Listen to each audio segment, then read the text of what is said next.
Welcome to the Jim Bob Service discussion part of our videos. If you happen to see me stepping over my toolbox on the floor, that is my on-site, roadside, yard side, whatever side service box that was full of water, and so I turned it off now because of the video, but I'm trying to dry it out because I don't want my tools rusting. I want to talk a little bit about something. This is on my mind and I don't know why, but everything nowadays is disposable. Have you noticed that? Like, if your phone goes dead, you buy a new one. If your washing machine breaks, well, you just buy a new one. How about the dryer? Yeah, might as well buy one of those too. And damn, now my dishwasher don't work. Gotta go buy a new one of those. Everything nowadays is made to break, including your car or your truck or your four-wheeler or whatever else you have with a motor on it. It has an expiration date. That's part of the game. I understand it feeds the economy. I understand people need to make a living. I understand the businesses have to pay their employees. I understand all this, but it's freaking ridiculous. Nowadays, if your lawnmower breaks, dies, runs bad, smokes, doesn't cut right, you go and you buy a new one. You buy a new one at the big box store. You pay $24.99 for this tractor right here, which you already have in your possession, but it doesn't run. I was raised by a dad that restored everything you could restore, and I never understood why. I was like, you make good money, just go buy a new one. Well, I now understand it in my 50s. It's because you can go buy a new one right now, like this right here. I can go around the corner, probably take a mile drive, and buy a brand new one of these.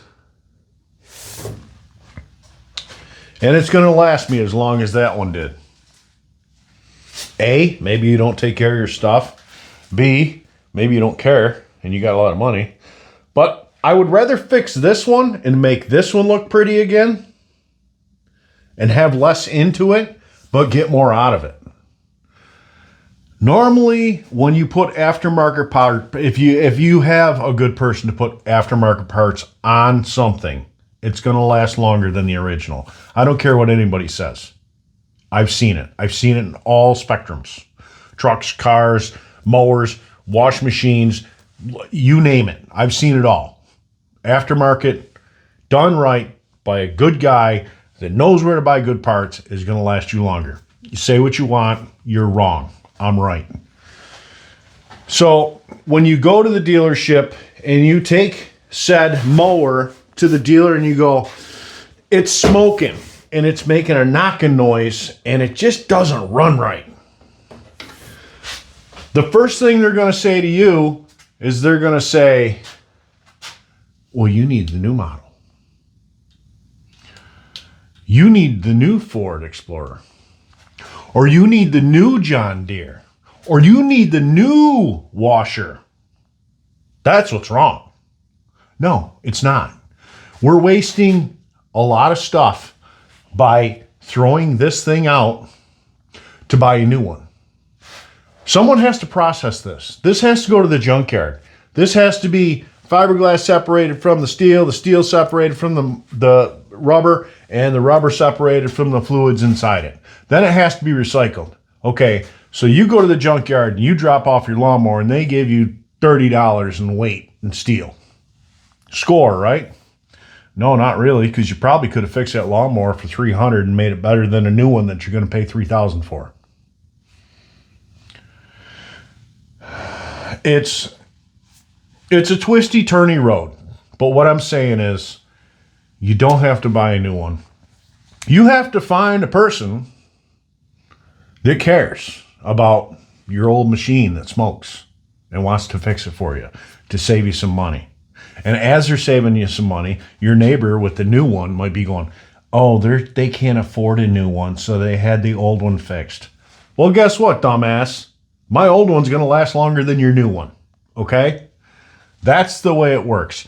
But yet, this is a disposable world. Everything is built to break at a certain point in time. Everything is built to wear out nowadays because it keeps the economy going. I get it. I understand. But if you're smart, listen to me and fix what you got. Don't go to your dealer because they're going to tell you, oh, you need a new one. Because they make more money off selling you a new one than they do fixing your old one. They're going to charge you so much more to fix your old one that you can't stop yourself from buying a new one. It's a game. It's a game to keep the economy going, the economy that's totally out of control. That's my rant for tonight.